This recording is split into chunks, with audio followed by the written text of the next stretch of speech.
Hey guys, I'm home alone and Lily's at work, so you know what that means. Gear video. So I'm recording this right now with the 7D Mark II.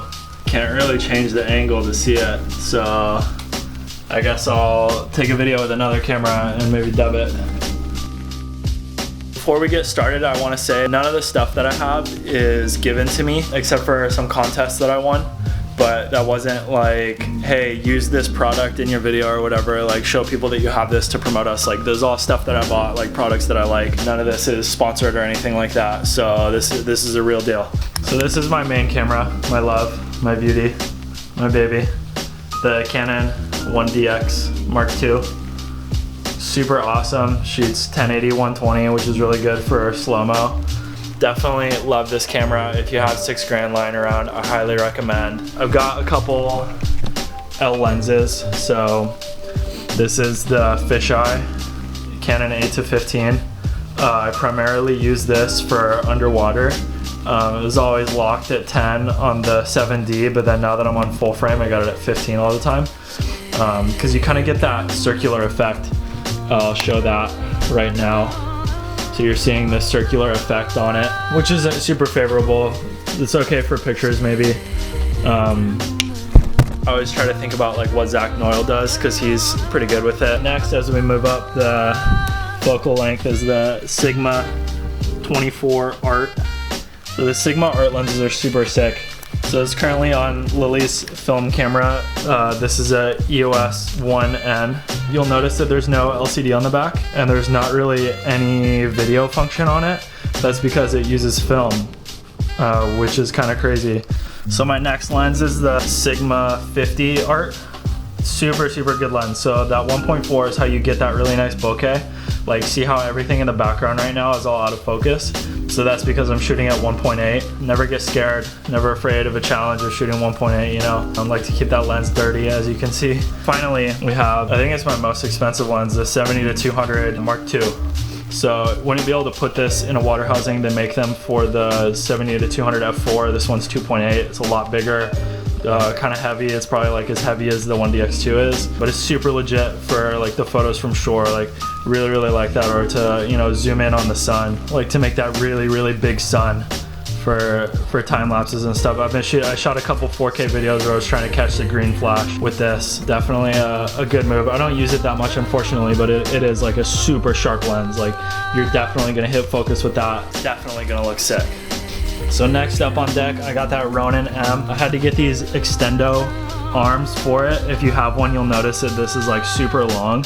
So what that does is it lets me hook up the 1DX2 to it because it's so tall, yeah. Like, so you're looking at the size of this camera and you see all this stuff on the bottom. It's basically a battery grip that's added onto it. A height comparison, like I'm holding these level right now and you can see how much body the 1DX2 has below. And so you really need that extra vertical clearance for it to go on the Ronin. So I'll slap that together real quick.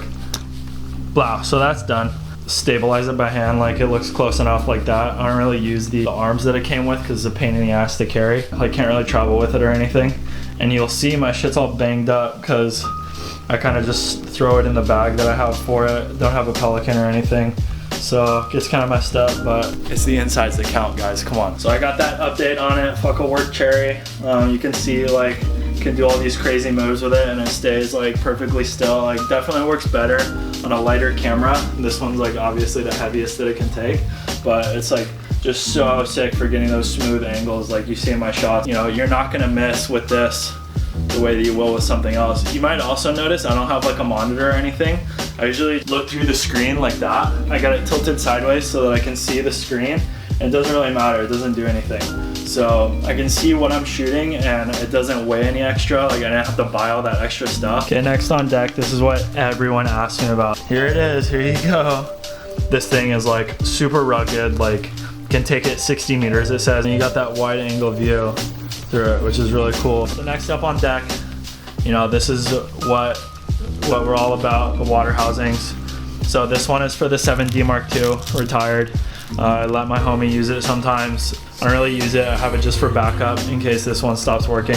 Yeah, so these housings are really good. Basically, this is how you get over-unders, it splits the water line right there, and so you just line it up on the water and then get your focus down bottom and then shoot in the middle. and just try to get a really sick waterline with hopefully some good subject top and bottom. Okay, next up we got the tripod.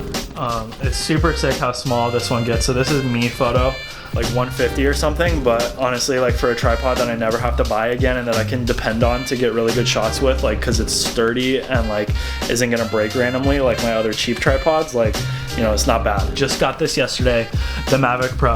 About to go shoot with it today, see what I can get. Hopefully don't crash it in the ocean. That would be kind of a bad situation. Thanks for watching the gear check, guys. I hope you liked it. I hope it was all the information that you're looking for. If you have any more questions, definitely put them in the comments below. If this was helpful, hit that like button. You know what to do. Make sure you subscribe. Make sure you got post notifications on, you know. Help me out. I really appreciate it.